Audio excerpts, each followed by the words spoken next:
আমি কেমট্রেল নিয়ে ভিডিও বানিয়ে বোঝানোর চেষ্টা করেছিলাম কিভাবে আমাদের অজান্তেই মানুষের চিন্তা, মনোভাব এবং সিদ্ধান্তকে নিয়ন্ত্রণ করা হচ্ছে। আমরা বুঝতেই পারছি না কিভাবে কিছু শক্তি আমাদের ব্যবহার করে তাদের এজেন্ডা বাস্তবায়ন করছে। আল্লাহ সুবহানাহু ওয়া তাআলা কোরআনে বারবার আমাদের ধৈর্য ধারণ করতে বলেছেন। يا أيها الذين آمنوا استعينوا بالصبر والصلاة إن الله مع الصابرين হে মুমিনগণ, ধৈর্য ও সালাতের মাধ্যমে তোমরা সাহায্য প্রার্থনা করো, নিশ্চয়ই আল্লাহ ধৈর্যশীলদের সাথে আছেন। وَلَنَبْلُوَنَّكُمْ بِشَيْءٍ مِّنَ الْخَوْفِ وَالْجُوعِ وَنَقْصٍ مِّنَ الْأَمْوَالِ وَالْأَنفُسِ وَالثَّمَرَاتِ وَبَشِّرِ الصَّابِرِينَ আমি তোমাদেরকে কিছু ভয়, ক্ষুধা এবং ধন সম্পদ, জীবন ও ফল ফসলের ক্ষয়ক্ষতি দ্বারা অবশ্যই পরীক্ষা করিব। তুমি শুভ সংবাদ দাও ধৈর্যশীলগণকে। খেয়াল করলে দেখা যায় সালাতের চাইতেও ধৈর্যের কথা কোরআনে বেশি এসেছে। সবচেয়ে গুরুত্বপূর্ণ বিষয় হল আল্লাহ আমাদের এই সময়ের জন্যেই ধৈর্যের নির্দেশ দিয়েছেন, কারণ শেষ জামানার বড় পরীক্ষা শুধু বাহ্যিক নয়, মানসিকও। মাইন্ড কন্ট্রোল সম্পর্কে ধারণা না থাকলে আমরা কখনো আমাদের শত্রুকে চিনতে পারব না। যুদ্ধে নামতে হলে আগে শত্রুকে চিনতে হয়। শত্রু চিনতে না পারলে কখনো জয় সম্ভব না। আর এই শত্রু শুধু কাফের পরিচয়ে আসবে না, সে মুসলিমদের কাছে মুসলিমের রূপ ধরে আসবে, হিন্দুদের কাছে হিন্দুর রূপ ধরে যাবে, খ্রিস্টানদের কাছে খ্রিস্টানের রূপ ধরে হাজির হবে। অর্থাৎ সে প্রত্যেকের সামনে সেই রূপেই আসবে যে রূপে তাকে বিশ্বাস করানো সহজ। তাই শেষ জামানার সবচেয়ে বড় অস্ত্র হচ্ছে জ্ঞান এবং ধৈর্য। এবার আসি কিছু নির্দিষ্ট ঘটনার দিকে। 2013 সালের 5ই মে বাংলাদেশের ঘটনা আমরা সবাই জানি। এত বড় ঘটনার মাঝেও আরেকটি বিষয় আমাদের অজান্তেই ঘটে গিয়েছিল। মে মাসের 1 তারিখ থেকে 10 তারিখ পর্যন্ত স্যাটেলাইট চিত্র দেখলে আকাশে অদ্ভুত কিছু মেঘের উপস্থিতি দেখা যায়। আর মে মাসে কি ঘটেছিল তা আমরা সবাই টিভিতে দেখেছি।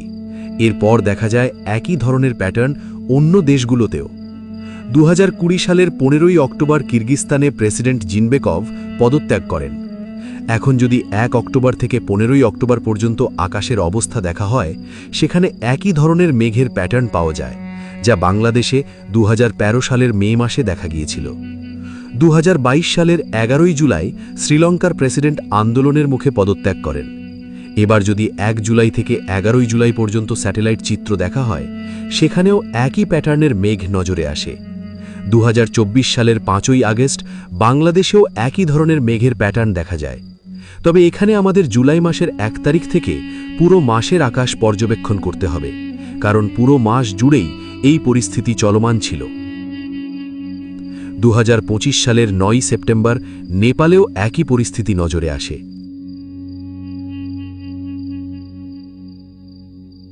এরপর 2025 সালের 11ই ডিসেম্বর বুলগেরিয়াতেও একই ধরনের ক্লাউড প্যাটার্ন দেখা যায়।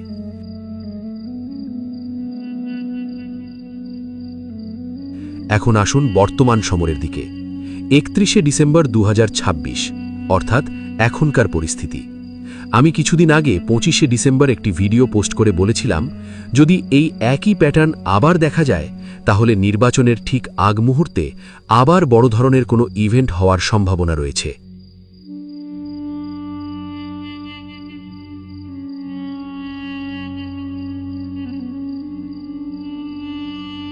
এখন আমরা দেখতে পাচ্ছি আকাশে প্রতিনিয়ত কেমট্রেল ছড়ানো হচ্ছে।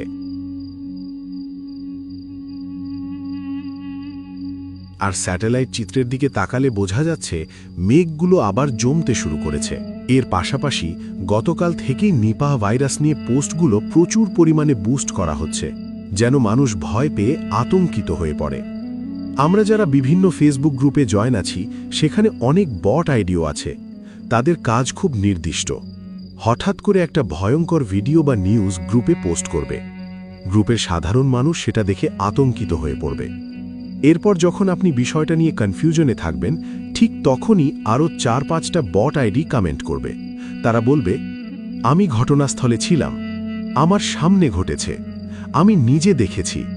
আর আপনি যখন এই কমেন্টগুলো দেখবেন তখন ধীরে ধীরে নিউজটা বিশ্বাস করা শুরু করবেন।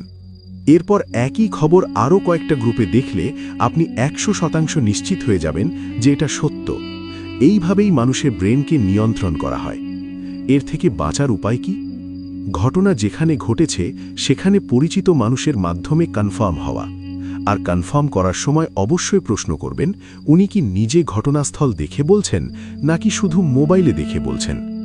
যদি উনিও আপনার মতো শুধু মোবাইল দেখে বলে তাহলে সেই ইনফরমেশন গ্রহণ করবেন না। ইবলিস আল্লাহকে কি বলেছিল? ثم لآتينهم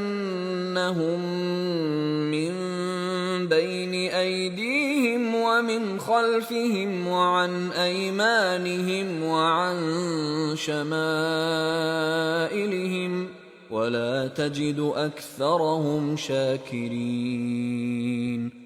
অতঃপর আমি তাহাদের নিকট আসিবই, তাহাদের সম্মুখ, পশ্চাৎ, দক্ষিণ ও বাম দিক হইতে, এবং তুমি তাহাদের অধিকাংশকে কৃতজ্ঞ পাইবে না।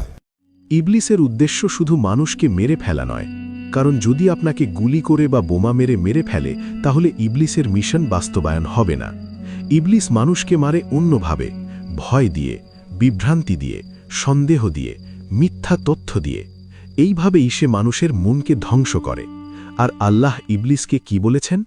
قال اخرج منها مذءوما مدحورا لمن تبعك منهم لأملأن جهنم منكم أجمعين।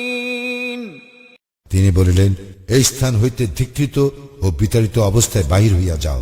মানুষের মধ্যে যাহারা তোমার অনুসরণ করিবে, নিশ্চয়ই আমি তোমাদের সকলের দ্বারা জাহান্নাম পূর্ণ করিবই।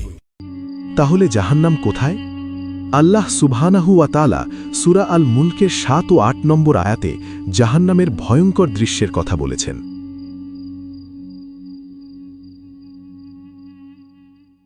إذا ألقوا فيها سمعوا لها شهيقا وهي تفور।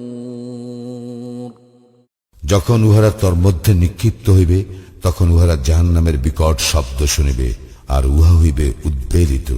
1989 সালে ডক্টর দিমিত্রি আজাকভ এবং কিছু বিজ্ঞানী সাইবেরিয়ায় একটি গভীর খনন প্রকল্পে কাজ করছিলেন। যখন ড্রিলটি 14.4 কিলোমিটার গভীরে পৌঁছায় তখন ড্রিল বিটটি হঠাৎ অস্বাভাবিকভাবে ঘুরতে শুরু করে। মনে হচ্ছিল এটি শক্ত পাথর ভেদ করে এমন একটি ফাঁপা গহ্বরে ঢুকে পড়েছে যা ওই গভীরতায় থাকার কথা নয়। ড্রিলটি যখন উপরে ফিরে আসে তখন সেটি নাকি লাল গরম হয়ে জ্বলছিল। এটাও ছিল অপ্রত্যাশিত, কারণ ওই গভীরতায় তাপমাত্রা সাধারণত 100 থেকে 150 ডিগ্রি সেলসিয়াস হওয়ার কথা, কিন্তু যন্ত্রপাতি দেখাচ্ছিল তাপমাত্রা 1100 ডিগ্রি সেলসিয়াসেরও বেশি। ডক্টর আজাকভ বলেন, মনে হচ্ছে পৃথিবীর কেন্দ্রের দিকে যেন একটি আগুনের নরক রয়েছে। To those who discounted the Siberia sounds from Hell's story, it is true, and I for one wish it wasn't. এরপর আরও ভয়ঙ্কর ঘটনা ঘটে। উপরে থাকা লোকেরা গর্তের ভেতর থেকে কিছু অদ্ভুত শব্দ শুনতে পায়। We could hear thousands, perhaps millions in the background of suffering souls screaming. Hopefully that which is down there will stay there. প্রথমে ইঞ্জিনিয়াররা মনে করেন এটি যন্ত্রপাতির শব্দ, তাই সব মেশিন বন্ধ করে দেন, কিন্তু শব্দ থামে না।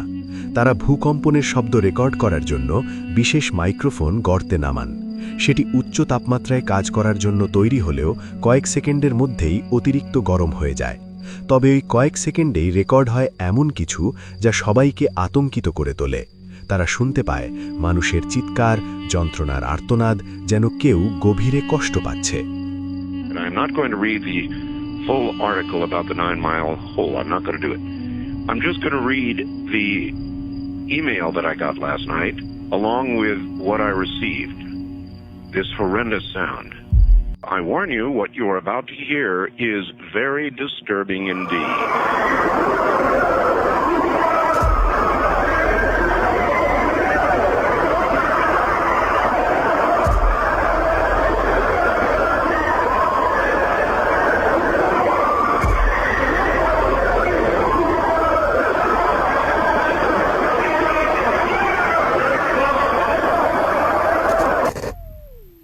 تكاد تميز من الغيظ كلما ألقي فيها فوج سألهم خزنتها ألم يأتكم نذير রোষে জাহান্নাম যেন ফাটিয়া পড়িবে যখনই উহাতে কোনো দলকে নিক্ষেপ করা হইবে উহাদেরকে রক্ষীরা জিজ্ঞাসা করিবে তোমাদের নিকট কি কোনো সতর্ককারী আসে নাই? কুরআনকে রকেট সায়েন্টিস্টের মতো করে জটিলভাবে দেখবেন না। এই কিতাবকে ডিকোড করতে গেলে আপনি নিজেই বিভ্রান্ত হয়ে যাবেন। যত সহজভাবে আল্লাহর আয়াতকে দেখবেন তত গভীরভাবে কুরআনকে অনুভব করতে পারবেন। সত্য খুঁজতে থাকুন। একমাত্র সত্যই আপনাকে শয়তানের হাত থেকে রক্ষা করতে পারে। আল্লাহই তো কুরআনে বলেছেন, وَلَقَدْ يَسَّرْنَا الْقُرْآنَ لِلذِّكْرِ فَهَلْ مِن مُّدَّكِرٍ কুরআন আমি সহজ করিয়া দিয়াছি উপদেশ গ্রহণের জন্য, অতএব উপদেশ গ্রহণকারী কেহ আছে কি?